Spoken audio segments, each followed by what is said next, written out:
What's up, everybody? Welcome back to the channel. In case you don't know who I am, my name is Tyler, and in this video we are going to explain how I was able to tuck these 315 75 R16 Toyos, which in bald eagles is 35s, on factory keys, factory lift. So without further ado, let's get started.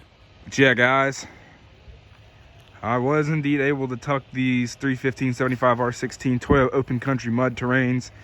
It is my favorite mud terrain. I was gonna do Nitto mud grapplers, but that just wears too fast. I like staying with the less aggressive tire, even though it is extremely aggressive. But I'm absolutely in love with how it's turned out.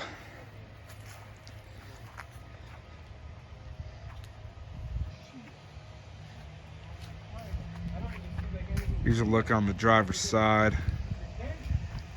Extremely aggressive. The tire takes up the entire fender well in the rear and the front, but there is still enough room for me to tow back there, and I'm still factory leaf springs and all that. I just have helper bags for towing in the rear. And then here's the front. I think it's great. I think it looks awesome. So let's dive a little deeper into how I was able to do this. But yeah, guys, I am all stock suspension in the rear except for Bilstein 5100 shocks and towing bags, but that's with the towing bags aired all the way out, and I have plenty of room in the rear, front, and the top, so I can tow just like this if I want. Airbags aired all the way out, and I also have plenty of room. But I'm going to show you, I am running 2-inch spacers, and I'll explain here in a second why that's important. But there you go. So moving to the front, you must run 2-inch spacers if you're running a tire that's any wider than, I believe, a 65, or anything wider than an 11.5 inch. That's the front. And the reason that's important is because you will be hitting the sway bar if you run too wide of a tire when you turn. So you'll be rubbing the sway bar up front there, and you don't really want that.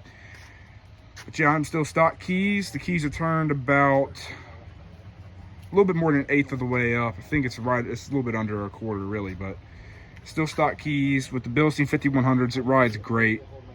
Before I thought it was a little too soft, and with these big tires on these 16-inch wheel, it rides really nicely. It's the best it's ever rode. Now time to show you the cutting that I had to do, because yes, I did have to cut just a little bit. And I still have to clean it up so it looks nice. That was just to make sure I could tuck it. I'll neaten it all up tomorrow. But that's the fender liner that I had to cut. I just notched it out a little bit like that so I can get full lock. And I can get full lock without rubbing going forward. And here's what I had to trim in the rear. And I will get different fender liners eventually so I can make this look a little nicer. But there is a piece of metal that sticks out here from where the body line here starts, and in order to clear 35s you do have to cut that down. So I notched that out a little bit and cut that so it clears, and obviously you have to cut the fender flare too. That's where I cut the fender flare, that's where I cut the fender liner, as you can clearly see there. But yeah, I had to cut it in a little bit right there. But from the outside, it still looks factory, you know, you can't really tell. And I need to wash this truck too, guys, so I'm so sorry. But there's my factory 8-lug stock wheels. And the reason I am not running the center caps is because these are not the correct lug nuts. These are not original OEM. So the lug caps will not screw on. Walking the other side, it's the same exact story. Had to cut that back there. Like I said, this was also sticking out about this far, and that would not have cleared these at all, so you had to trim it up a little bit. And if your truck's like mint condition and it's perfect and you absolutely love it, this is not something that you want to have to do. It's not the right way to do it, but you kind of have to if you're going to run big tires on a fairly stock height truck. And you can see the trimming I had to do here to clear it at the bottom. Same story goes for the bottom of the bumper there. But you can see from here and over, I did have to trim that fender liner so it fit, but I think for the little bit of trimming I had to do, and I'll obviously clean it up, I think it's well worth the look. Looking at the front and the rear, I'm extremely happy with how it came out. It really, you know, fills out the wheel well liners.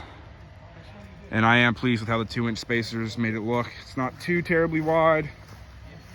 Like my brother's truck here, who's running 24x14s on 2-inch spacers. But it does look good. I'm very pleased. And I think this is the absolute perfect stance for one of these trucks. But yeah, guys, that's pretty much it. Just a short little run through of how I was able to tuck 35s on stock keys and stock suspension. If you're not afraid to cut into your truck just a little bit, you know, this would be a great mod.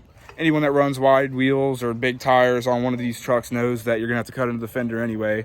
But I feel like 315 75s or 35 12.5-inch tires are absolutely perfect on this stock height look.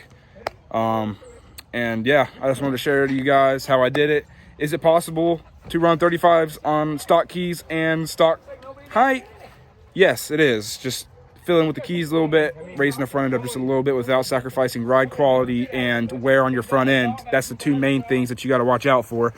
But other than that, guys, thank you for watching. If you have any ideas for future videos, make sure to give me a shout in the comments. Let me know what you think I should do for upgrades next, and pretty much any advice you guys have. I appreciate you guys watching, and I will see you guys on the next one. Peace.